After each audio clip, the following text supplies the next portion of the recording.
Welcome to PCMC, Pop Culture, Man, Children. I'm your host, Mike Majerno. I'm here today with the lovely and talented Jennifer Grace Luttrell, JGL. Hello. On the streets, they call you JGL, don't they? They sure do. I should also say I'm here with Peach. She's sitting right next to Jennifer. Yes. She's being very, very quiet now. For now. She's got stuff to say, though. Yeah, when we don't pay attention to her, she likes to flip out. So she may start to get loud in a moment. Well, she's also pumped about today's topic. She's pumped. We're all pumped. Everybody's excited. Pumped. Today's topic is the 1997. How long ago is that now? 30 years? Almost? Almost next year. Well, it should be coming back in the theaters for... Oh, God, I hope so. The 1997 film... Spice World. So good. La, la, la, la, la, la, la. You guys ready to spice up your life? Yup. Everybody in the world? To spice up your life. All the women, all the girls? No. No, who? It's just, you got it wrong. I fucked it up. People of the world. People of the world?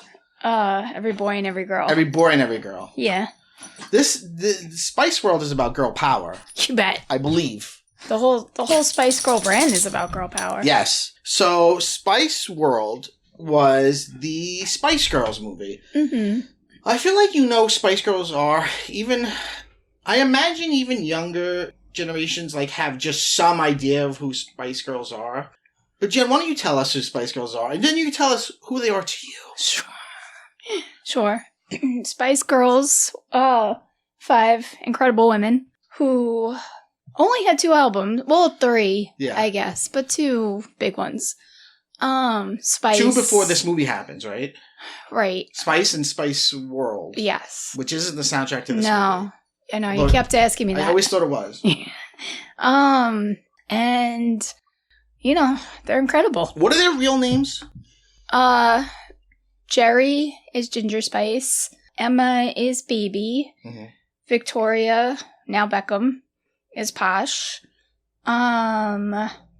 Mel C is Sporty, and Mel B is Scary Spice. Okay. They all have Spice after.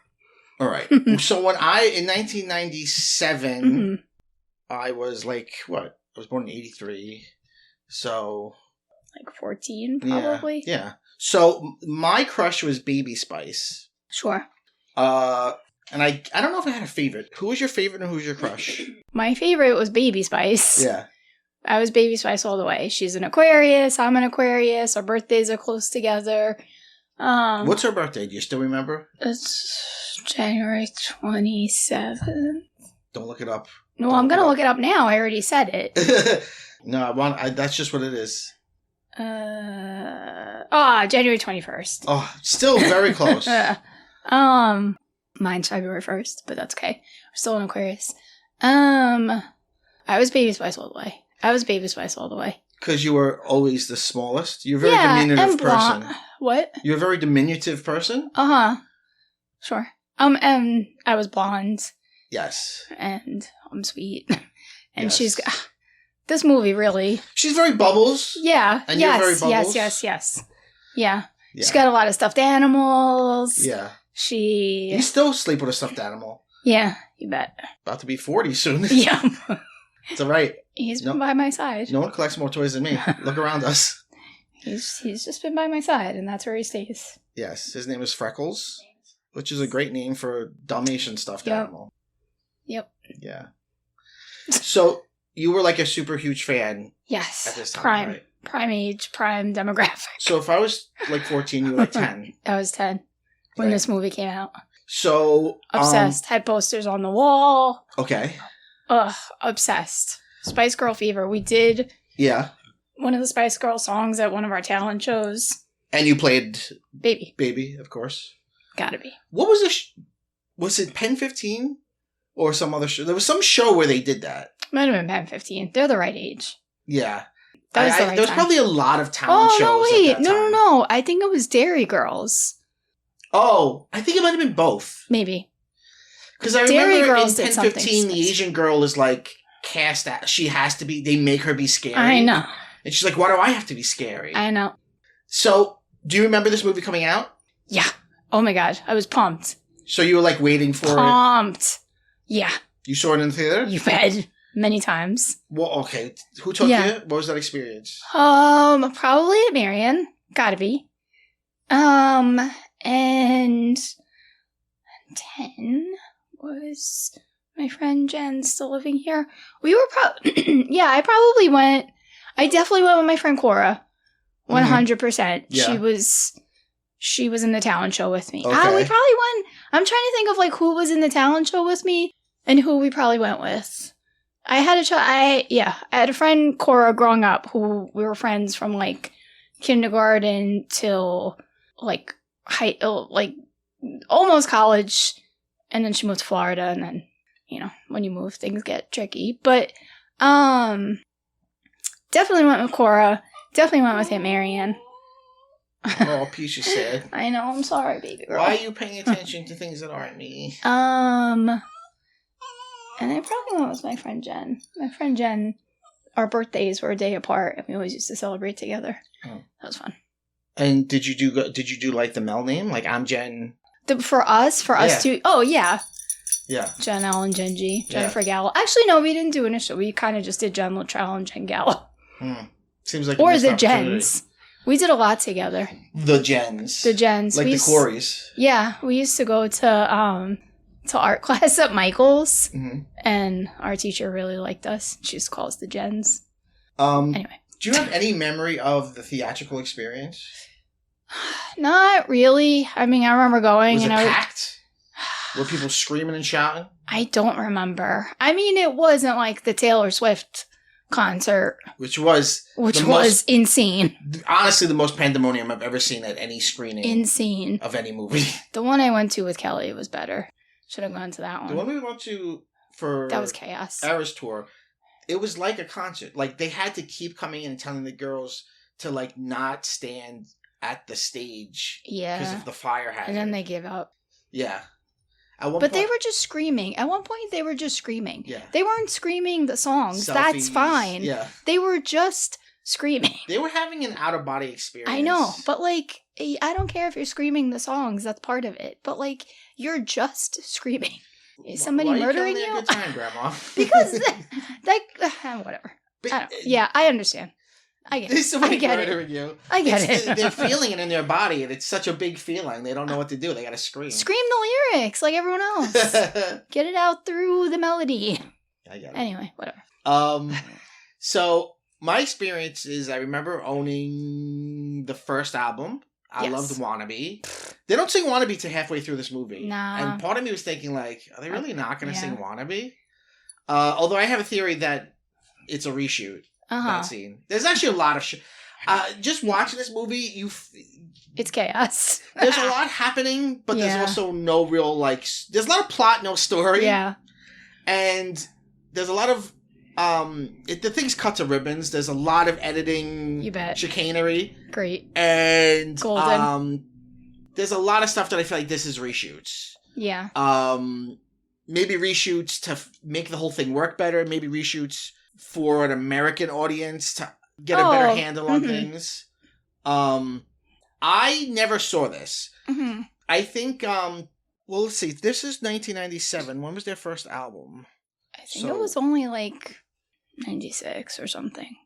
Spice by Spice Girls. Or 95. I think they were only really big for like 2 years. Yes. Well, like that was a time in our lives where a year's a long time. Oh, yeah. No, it felt like they've been around for 10 years. And they hit so hard and so fast and so big. 96. I was right. Wow. They made a movie in 1 year. Yeah. Because they hit the iron. Huge. They struck the iron. They were huge. They really were. And so huge, so fast. And they're kind of genius. I mean, I know, like, I guess you could say they're stereotypes, but, like, being a girl, like, you can find someone that you fit with. Yeah. You can identify right away. Yeah. So I never saw this movie because I do remember owning the first album, but then, like, at some point I saw Scream, and then I went down another path of, like, horror movies. Sure. And I never saw this, but I do remember it being on in the background at moments in my youth. Mm-hmm. But this, just now we watched it. Mm-hmm. And we watched a rip of a VHS. Now, you actually have the original VHS still. You bet. And you have multiple VHS players. Yeah, I bet you to watch it. Right now, we're remodeling your room. And so there was no way to make it happen. Yeah.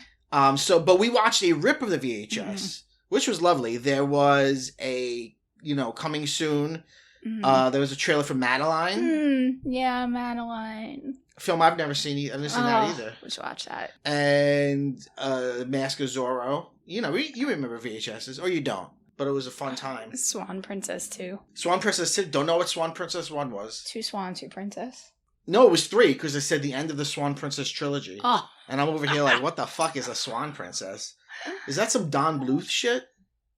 Yeah. It's not Disney. So. No, it's not Disney. Certainly not Disney.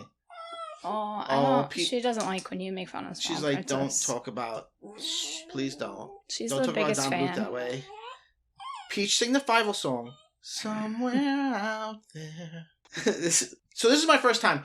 So, as I said a lot last week on the episode, I'd like to think of PCMC as about love. Sure. So I really want to experience your love, because I know a lot of people listening to this will have warm, fuzzy feelings like you do. Like the way I do for things that are inherently bad, like Masters of the Universe. But being that I just saw it now at 42, I have a lot to say about the masterpiece of it. How not great it is. But I don't want it to be an argument, and I don't want to squash on your joy. Sure. Because the truth is that it all equals more than the sum of its parts. Right. And the way it makes you feel is the point. Uh-huh.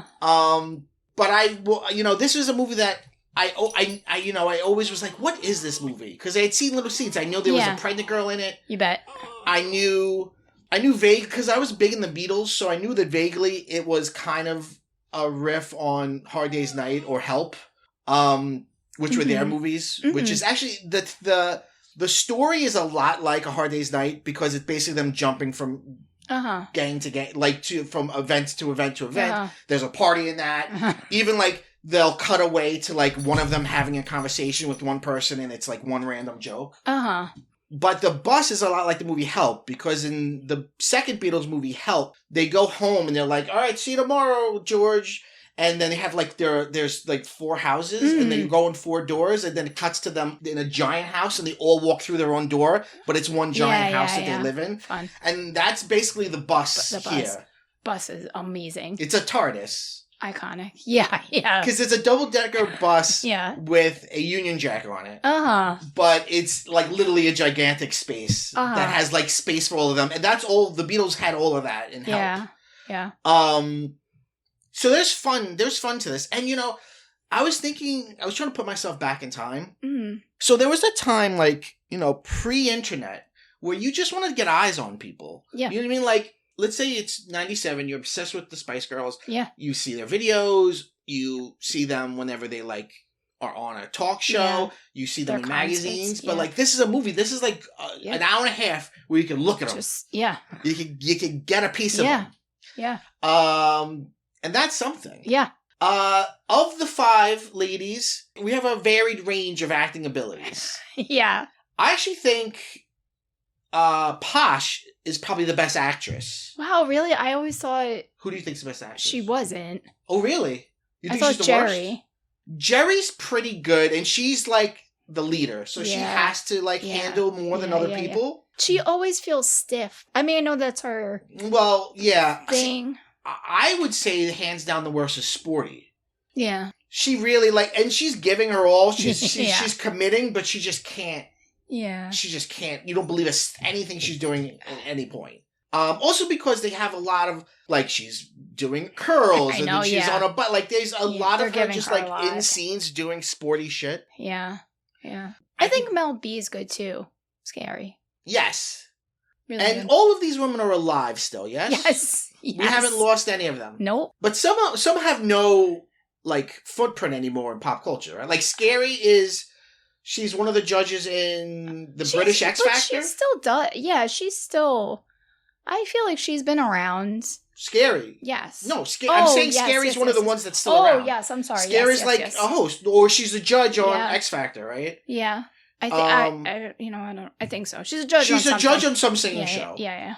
Obviously, probably Victoria Beckham is the biggest, because she's rich and famous and married to the biggest footballer ever. Yeah. Sporty, where is she now? I feel like I saw she posted, I think, that they own the movie again, so it'll come to streaming soon. For the 30th. Yeah. Yeah, the reason we watched a rip of it on Internet Archive was because it's not streaming anywhere. Yeah.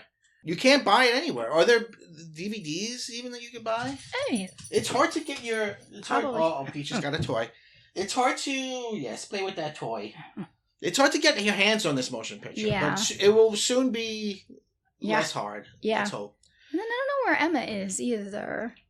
I mean, I haven't really followed them. Well, I think they bang around in the UK. I remember seeing a live Rocky Horror from I don't know, early 2000s that she was in. Oh, fun. And I think that was the one that had Anthony Head from Buffy Janet? As Frankenfurter. I think she was Janet. Mm. Or maybe she was Magenta. Oh. Which, actually, that makes more sense. And where is Ginger? I don't know. Didn't she try to be on her own? Have her own music career? Did she put out an album? Well, we found out, this year why they broke up. Oh. And it's... Please let me know. Because, I think it's true. I hope I'm not spreading rumors, but... Don't spread rumors about the Spice Girls on PCMC. Because her and Scary Spice were in a relationship, and then they broke up. And then I think she couldn't... I am scandalized. I think she just couldn't. I am scandalized. Now that you say this, I remember this coming out. Yeah. Whoa. Yeah. Whoa. Yeah. So, wow. Let's all just sit with that for a minute. So that's when they broke up, really, at the height of... Yeah. Yeah, they really were here and then gone. Right. But I think had a huge effect on the rest of the 90s. Yeah. And the rest of pop culture. And sort of girl boss feminism. Ugh, girl power. Girl power was... it was so good. But how do we really define it? Because I feel like this movie, if there's any kind of... There's no real story, but if there's any kind of theme, it's that the men around them are trying to exploit their talent. Well, right. There's no real good villain, but there's a handful of villains. There's the guy who works at the... I guess he's supposed to be Rupert Murdoch. The guy who works as the editor of the Yellow newspaper. Yes. And he hires Richard O'Brien from Rocky Horror to be a paparazzo. Right. And then there's... George Wendt and what's his name from Kids in the Hall are kind of bad guys, but I also think they might be reshoots entirely. Mm-hmm. Just to put an American star in it. They're kind of bad guys, but then they also, towards the end, become this weird meta thing of explaining what the movie is. This is also a cameo fest. Yeah. There are so many cameos from people in this. Yeah, it's great. So I think the weird thing at the heart of it is I was talking about what does girl power really mean. I mean, everything was established before the movie came out. Mm-hmm. And I think it was just there to be okay in your identity and to, it's okay to be smart or it's okay to be whoever you are. And, that's whole, they make fun of Ginger Spice throughout it, but to say the smart things and to talk too much and to be too loud. And did it empower you? I remember, I'm saying this as a man who's empowered by an action figure with muscles. Sure. Yeah, I think so. Good. Yeah. Good. I love them. Was it your first taste of feminism? Probably. And look at you now. For sure. Yeah. That's awesome. Yeah. Okay. Yeah. Yeah, I think so for sure. I think people deride it because it was so corporatized and it kind of was kind of a slogan more than a deep ideology. Yeah. But I think it had a lasting effect. Yeah. Most of the girl power girls probably grew up to be actual third wave feminists and stuff. So the movie has this weird thing. So the weird problem I think at the heart of the movie is that it has a lot that it wants to say, but then there's moments where it seems like it's trying to say that the men around them exploit them. Mm-hmm. And there are moments when it seems to say, like, they're controlled by a corporate system, and that they're forced to be in these stereotypes that have been given to them. Mm-hmm. But then at the same time, they are always doing the stereotype. Like, I kept comparing it because there's a lot like Josie and the Pussycats. Mm-hmm. Like Josie and the Pussycats, which also has Alan Cummings in it. Mm-hmm. Like, that movie is very ironic on purpose. I kept trying to think, like, is there irony here? And I don't know if there is. In my view, I don't think there's an irony. I think there's just a fissure at the heart of this, of like, it's critiquing something, but also being that thing at the exact same time. Mm-hmm. Does that make sense? Mm-hmm. Like, there's a fun sequence where they're at a photo shoot, mm-hmm. and they start impersonating other celebrities, which mm-hmm. is a lot of fun. Yeah. Sporty and Baby are Zuko and... Oh, yeah, Danny Zuko, John Travolta, yeah. and Olivia Newton-John. Yeah. Which is interesting because it's a little bit of gender queerness there with yeah. Sporty. Yeah. Having her be the guy. Yeah. And then, what do you call it? Scary's Tina Turner. Baby's Twiggy at one point. Yes, Twiggy, yeah. And then they are each other. Yeah, that's... Which is fun. That was the best part. Yeah. I remember that from the trailer, and I was like, oh, I cannot wait to see this. Yes. Marketing was brilliant. They had like sticker books that you had to... You had the book that had like... Some of it had pictures from the movie in it, so you could get a little taste of the scenes before. But also, like, some of it you had to get... A lot of it, you had to get the stickers to, like, see the parts of the movie, and they're all, like, blind bag. A ton of their stuff is blind bag. Wow, the blind bag. So you have to, like, the gum had a sticker book because it came with stickers. So you had to buy the gum. I think the gum... Really got you. They really got me. I think is it the gum or the lollipops had it too? No. Maybe it was just the gum. Only one did I complete it. I still have... I should have brought it. I should have brought it. I have them. I know I didn't finish. I know I didn't finish the movie one. But there's still time. There's still eBay. Is there? When we were watching the movie, they at one point Scary takes a Polaroid picture, and as I've said on podcast, me and Jen are getting into Polaroids. Yeah. And you said, "Oh, that was a real item, the Spice Girls Polaroid." I wanted it so bad. And then I looked it up on eBay, and it's like $70. I know. I think you need to get it. I know. I think you deserve it. I remember asking for it. Babe, imagine going out and people see you with your Spice Girls Polaroid. What a conversation starter. I wanted it so bad. The answer was that we have a Polaroid at home. But Guess not what? a Spice Girls one. Guess what? You're a grown-ass woman now. I know. You can have as many Polaroids as you want. I know. Maybe. Okay. We'll think about it. Maybe I'll get it for you for your birthday. Uh-huh. So the marketing really got you. Yeah, the gum was unrelated, and the lollipop. The lollipops had to have stickers. I just can't imagine how. Or did I just really like them? Stickers were really big in the 90s. They were really big. But I'm trying to think of why I ate so many of them. But they also were delicious. But I feel like there was a collectible part of it. So in this movie, Baby is constantly sucking on Chubba Chubs? That's what they were. That was the lollipops. I was going to say, was there... Yes. So that was a product tie-in. Yeah. They were Spice Girls Chubba Chubs. Yes. And because I remember Chubba Chubs beyond Spice Girls. Yeah. No, but they were Spice Girls, and they were like clear on top, and they had like an outline of one of the Spice Girls when you opened it, like in the lollipop, which was fun. Chubba Chubs still exist? Yeah, I think I've seen them. Why did Google change it to China? Chubba Chubs. So Chubba Chubs were, they were like high-end, quote, lollipops that had different flavors. But it wasn't just like different fruit flavors. There was like a coffee one, and like, they were very good. And she's literally got one. Yeah. Every single, They had like the picture of them in it. Okay, so the product integration is strong. And they had stickers. I was right. They did have stickers. 24 stickers. Now I can't remember if I got all of the lollipop stickers or all of the gum stickers. I know I only completed one. But... Well, there's still time. I could go for a Spice Girls lollipop right now. What did they taste like? What was their flavor? I think it was like cherry or something. I'm trying to see if it says... Oh, and it was gum. There was gum inside Oh, the no, Chubba it Chub? was strawberry.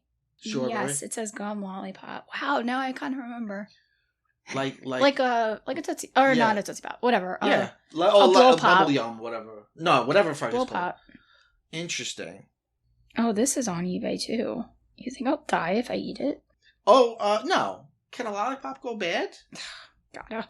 Gum can. One time in, like, the early 2000s, I got a pack of, like, Batman 1989 cards.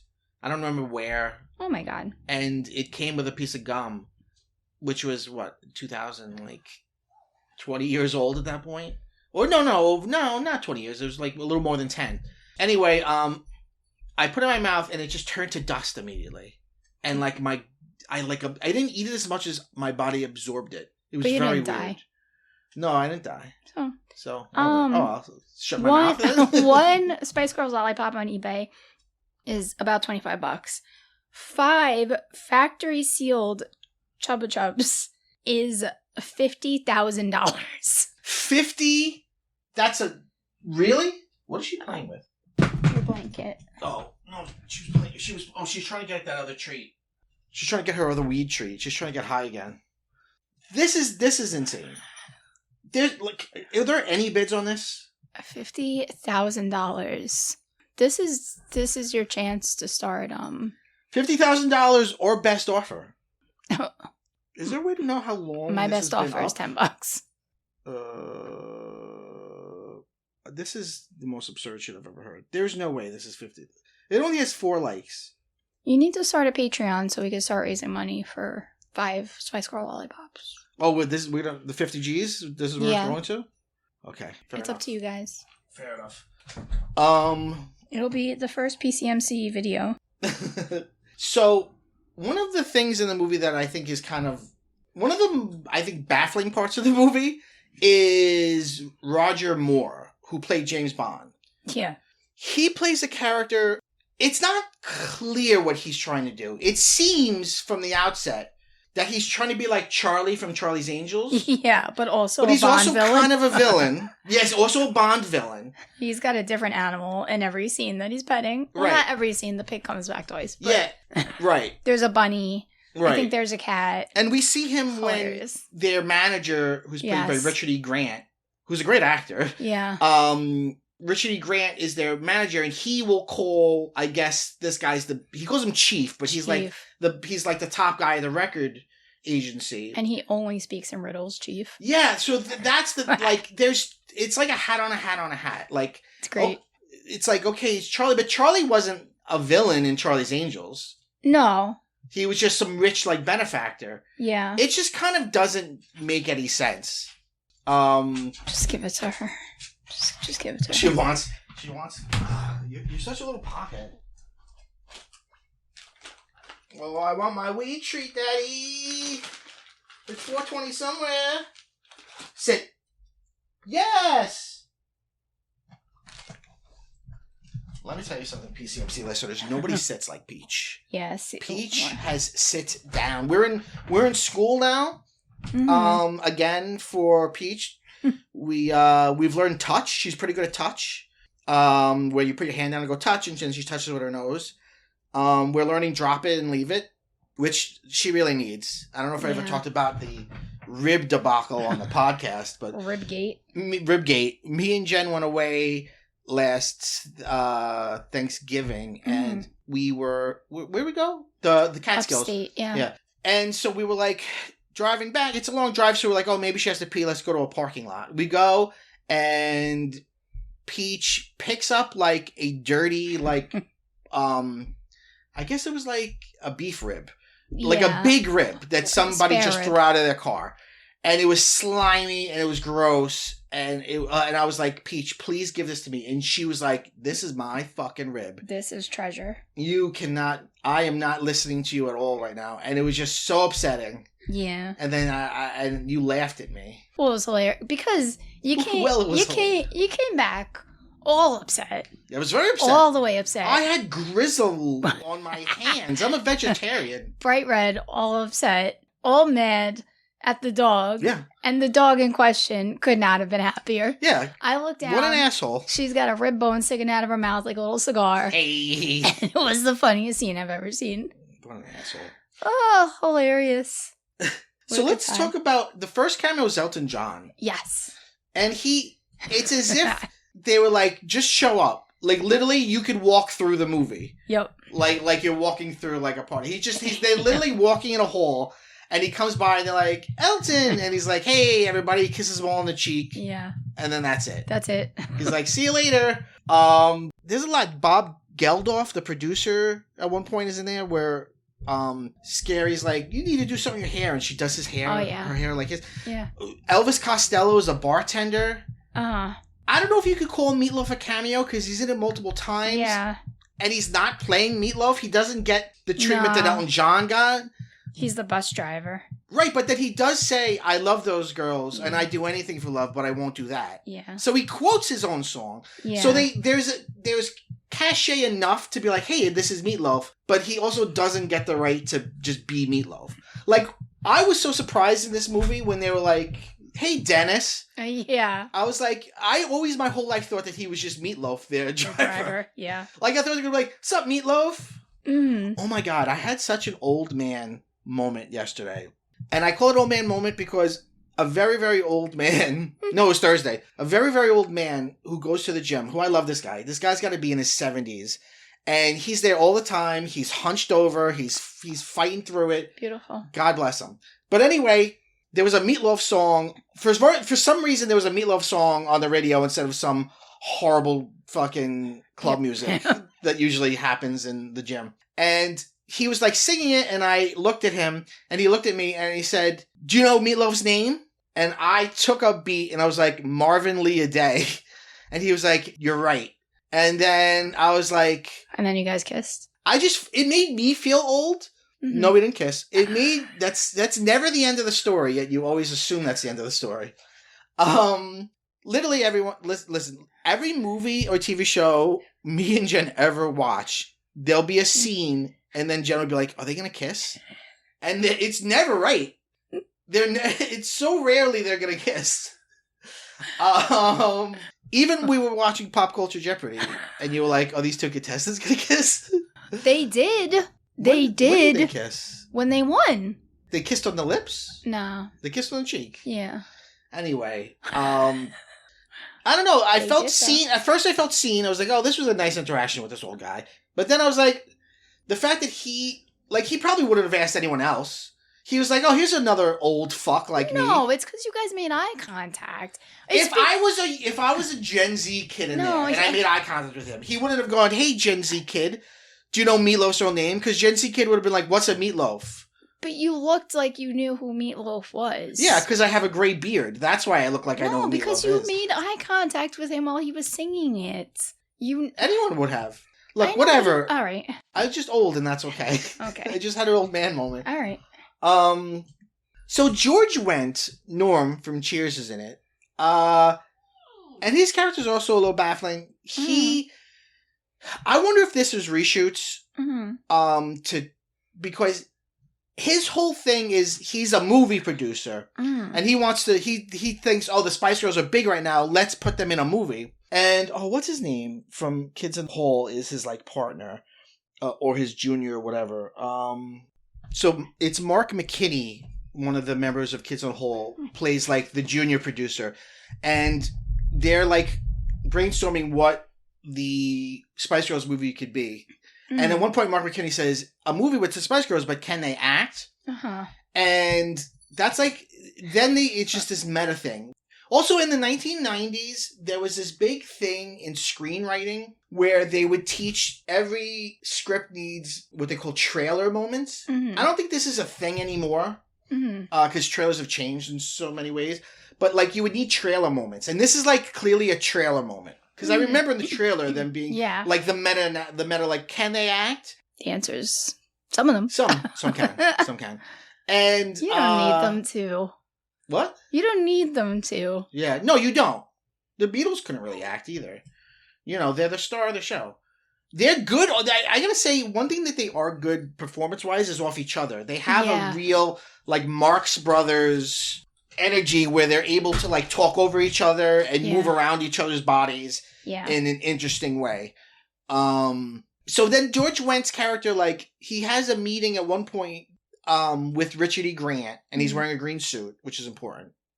Because, and they're, like, pitching movies, and that's one montage. And then way later on in the movie, we see another scene, and I think they cut it like it's supposed to be another meeting, but they're all wearing the same clothes, and it's like clearly this was the same scene split up. Before. But also, I wonder, not that George Wendt is such a huge American star, but part of me does feel like it's so outside of everything else, it feels like it could be reshoots. Because they never interact with the Spice Girls at all. Right. They're either by themselves or with Richard E. Grant. Yeah. Or like dancing by themselves at the end. In the back of the concert. Yeah. It could have been a reshoot to try to, like, I don't know, pull the whole thing together. Could have been. Although I think one of the funniest moments in the movie comes from them, because at the end of the movie kind of, like, at the end doesn't know how to end. Yeah. So the way they end it is by being like, they're like, we really got to pitch you this movie. So they start pitching the movie we've already watched. Yeah. And then they're explaining, like, they were at we haven't talked about the friend yet, but they were at their hospital with their friend who had a baby, and now they're racing back, and you're seeing everything that he's saying. And then at one point, they're like, and then the bus is going to fly up in the air. And George Wendt's like, that could be very expensive. And then you see, like, a clearly toy. It's so funny. That's honestly the funniest part of the movie. A toy version of the bus going over, like, a little toy bridge. Yeah. That and one of the fart jokes. Because it was a good fart joke. She says something very English. Very British, yeah. Yeah, she says, like tuck it in, Mel. Tuck it in or something, yeah. Yeah. Tuck it in. When they meet the alien, because there's like an alien sound. Yeah, can we talk about the alien scene? Yeah, please. I've been waiting. They get off the bus because all 5 toilets break. That's too many toilets for a bus. Well, if you ask me. So I'm just saying.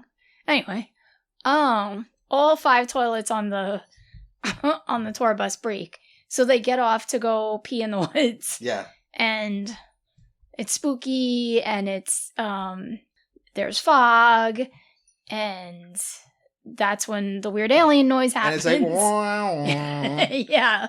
And he goes, tuck it in. Yeah. Tuck it in, Mel. Got me. I like a fart joke with something's clearly not a fart. Yeah. Tuck it in. That's just a funny thing to say. Next time someone farts, you be like, tuck it in. I like it. I like it. But then they meet aliens, which happened. I feel like this was a big thing in really bad comedies in the 90s. Yeah. There would always be some random scene with, like, how about they meet aliens? Yeah. They meet aliens in Blues Brothers 2000. They meet aliens in Dude, Where's My Car? Because it's so silly. It's the ultimate silliness. And this was, like, the X-Files was out. This was a time where we really wanted to believe. And these are silly aliens. Yeah. They're Party City. They were Party City aliens. The masks that they're wearing are so clearly masks. Just shitty masks. Yeah. At one point, they don't. Their Ginger mouths goes to don't give one a kiss. Yeah. And, like, you just see her smush in the very plastic mask. It's like, what is this? It's like silicone mask. You know, it's so good. You made a joke that this was their idea and that's how they got a writing credit. Yeah. They do have a writing credit. There's the credits for the writing are the idea for the movie was by the Spice Girls and Kim Fuller. Yeah. So the Spice Girls and Kim Fuller, those 2 entities, those 6 people, they came up with the idea of this movie. Yes. Which is they watched Hard Day's Night. They're like, yeah, let's do that.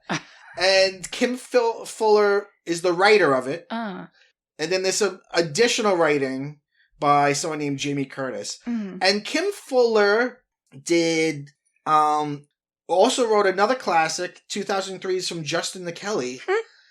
But she also wrote a Tracy Takes On, which I remember being good, although there's some egregious blackface in that show. The director, I haven't said the director yet. The director is Bob Spears, who did a lot of, like, great classic British comedy. He did Absolutely Fabulous. Have you seen that? No. Ab Fab, for short. It was just about 2 very messy, drunk, middle-aged ladies just being messy. and like being really shitty mothers to their kids. Yeah. It's actually very good. Yeah. And then he also directed a lot of Fawlty Towers, which is another like famous British comedy. And this. And Iconic. then this. So that's 3 for 3 right there. And one of the Fab ladies is in this movie. She's the one where she's talking to Posh, and Posh is like... Oh, yeah, you know yeah, what she yeah. asks her about? She's talking to her about fashion. Yeah. And they're trying to break away from their stereotype. So yeah, Posh starts talking about manta rays because that's what Jerry was talking about. Oh, right. And she thinks that's a designer. Yeah, I should say this movie had a problem, which was everybody but Ginger has an adjective.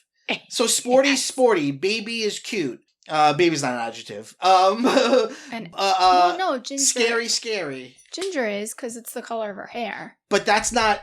Oh, I guess. Yeah, it's not. What does that mean? That's true. They had to come up with her thing, and her thing ended up being she's smart. And the way this movie displays smart is she wins at chess in one scene, and she comes up with random facts. But even before she was like the embodiment of girl power and feminism. Well, she was the leader. That. Yeah. But it seems like when they were like, what's her thing going to be in the movie? She's the smart one. But that was her thing in the Spice Girls.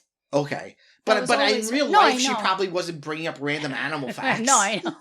I'm just saying. That's what she does in the movie. Well, did any of them... The largest fish excuse in the world my naivete. Did they form themselves, or was it like a supergroup? Like, not a supergroup, but like one of those things where a producer brings them together. I just Googled like NSYNC and all those boy bands.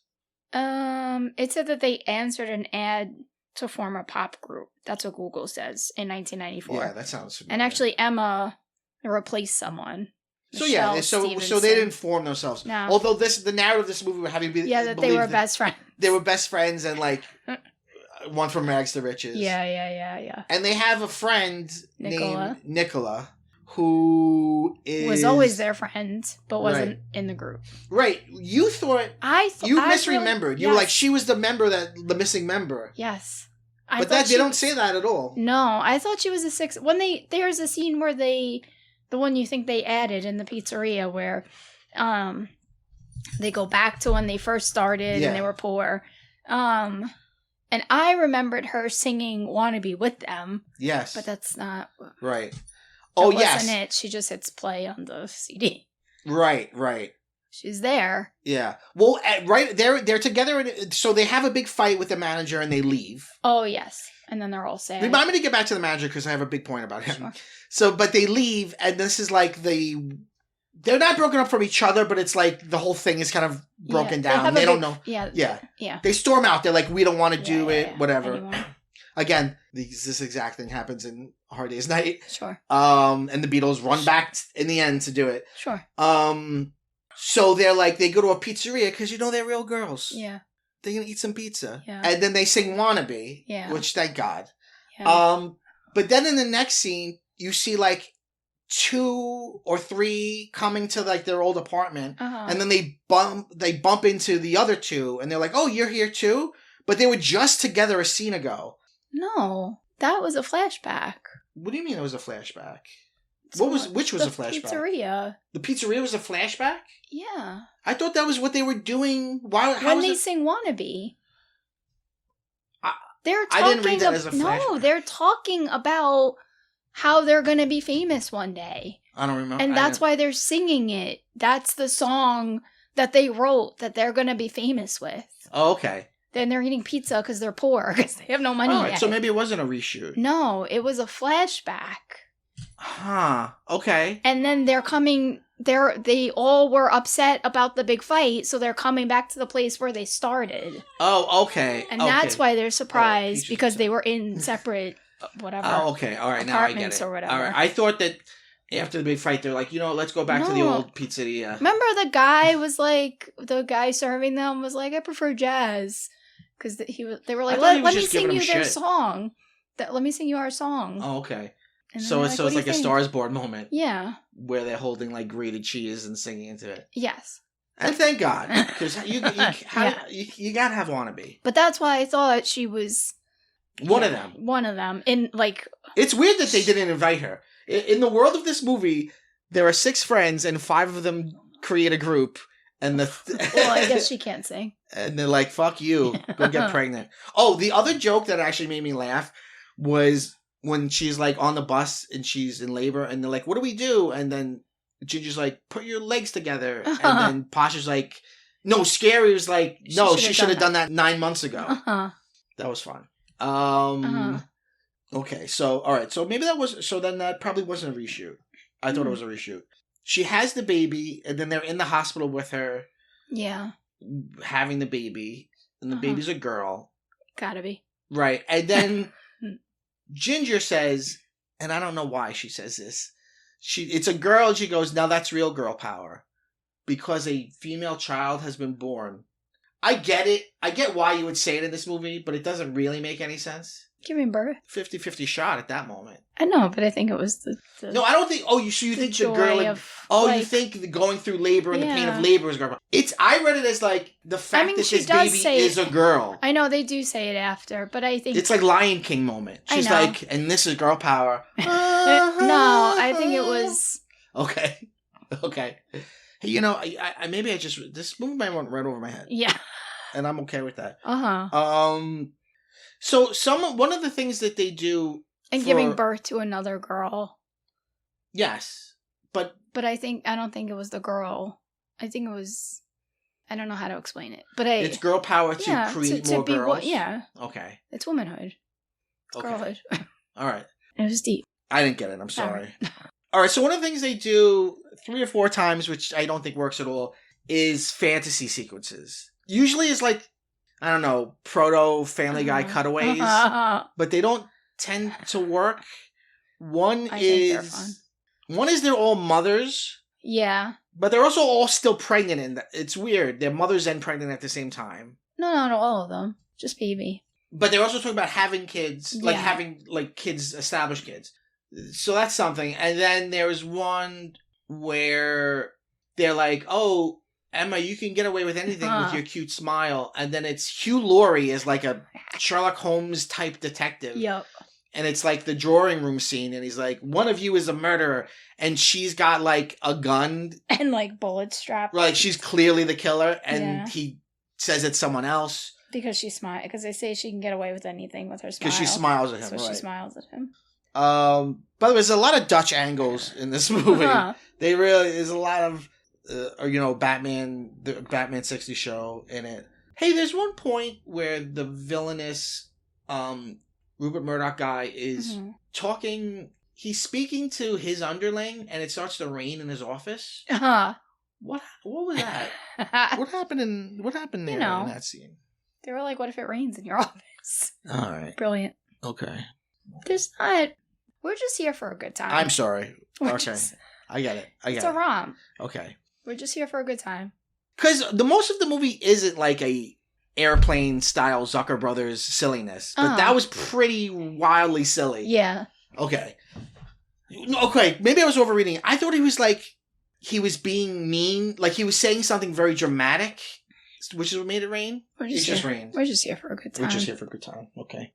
It rains on the bad guy. We're just here for a good time. If I had to rewrite this movie, which no one's asking me to do, is no notes. I think, again, this is just like Josie and the Pussycats. I think Richard E. Grant has to be the bad guy. Because he's a male in their life who's controlling them. Yeah. And he's often aligned with the villainous other men. Yeah. But he's also their friend and they like him. Yeah. It seemed like they wanted him to be a good guy and a bad guy at the same time, and it kind of doesn't fit. They show that, he's the one that always has to break the news to them. Right. He wants to give them the morning off, and then he calls the chief, and the chief says no. Right. And then they're leaving, and he has to be the one to say it. Right. But it could have... Yeah, it could have just been... It could have been a female... Yeah. It could have been... Their manager could have been a female, the fictional manager. Yeah. And he's kind of... He's not sleazy, but he's he has weird suits. He's kind of a player guy. I mean, he's also kind of going K-pop Demon Hunters has this. He's the manager of the girl group, and they're all all over him, and they love him, but also treat him like shit. Yeah. The whole thing would have worked better. It all would have come together more if Richard E. Grant was the big villain, which is what Alan Cumming is in Josie and the Pussycats. Yeah. Alan Cummings in this movie too, by the way, as a documentarian who's making a documentary about them, but really doesn't have access to them. Yeah. So it's a lot of him like chasing after them. Yeah, from afar. That actually reminded me of a movie that I saw when I was a real little kid. I remember very little about it. There was an ABBA movie, not Mamma Mia. There was a movie in like the 70s called ABBA the movie, and it's a lot like this. And I think the lead character is a journalist like trying to follow them. It's weird. It was not a successful movie. Oh, there's a interesting cameo from Bob Hoskins. Like Mel. Somebody turns into him. Like they're like, oh, I'm great with disguises. Oh, yes, Jerry. Yeah. Well, they do like a Superman thing. Oh, right. So yeah, right. It's when they're pitching one of the crazy movie. Oh, right. Yeah. And she goes into a phone booth and then spins around like Wonder Woman. Yeah. Oh, yes. The spinning around thing, and then turns into Bob Hoskins. Yeah. All right.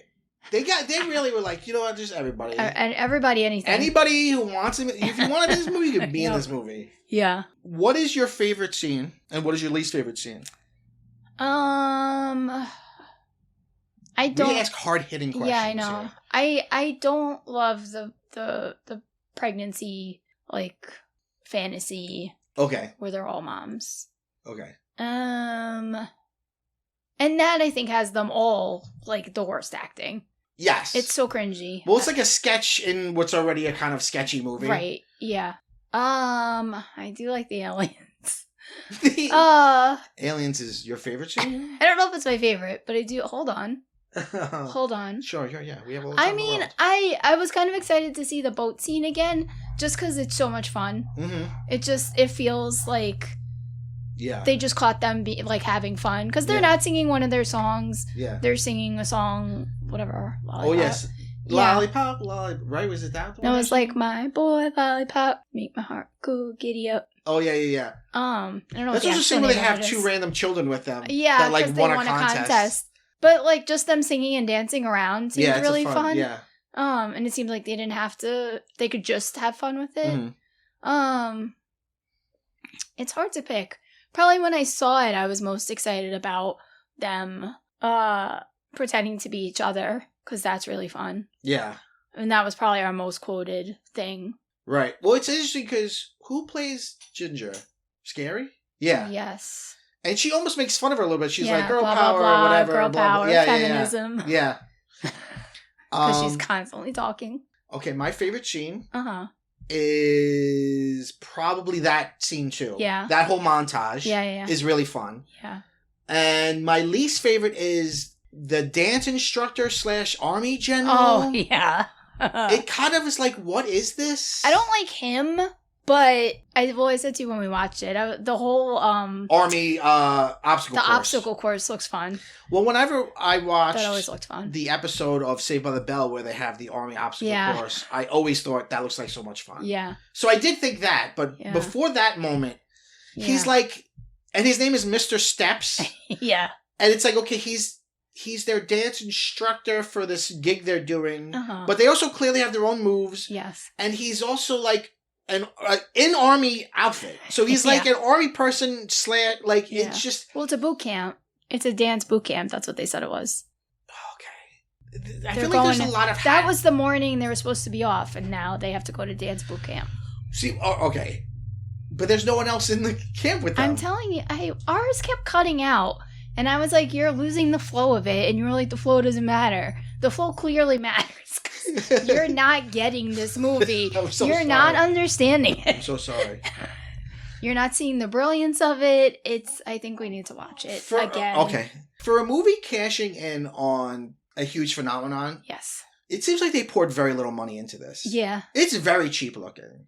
Yeah. A lot of the sets are super cheap looking.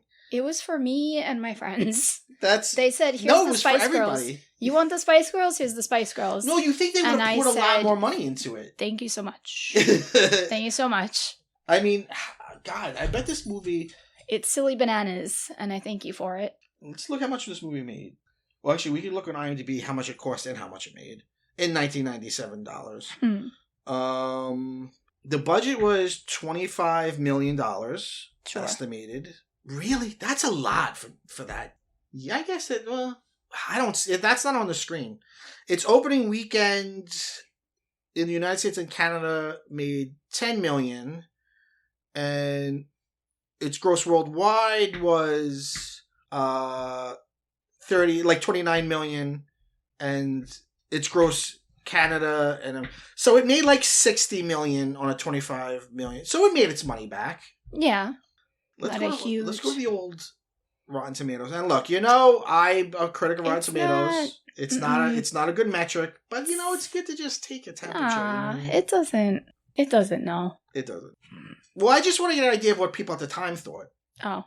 Spice World. Rotten Tomatoes did it exist? No, but it may have existed in some way, but it doesn't matter. Like, they'll go back to old reviews, contemporary reviews. Oh, I see. Like, there's only 69 reviews here.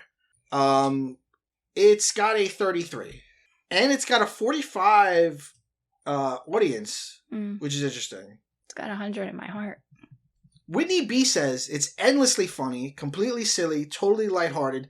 This movie is pure nostalgic bliss. Yep. It is a time capsule of pure 90s enjoyment. Yep. That. Okay. Clock it. What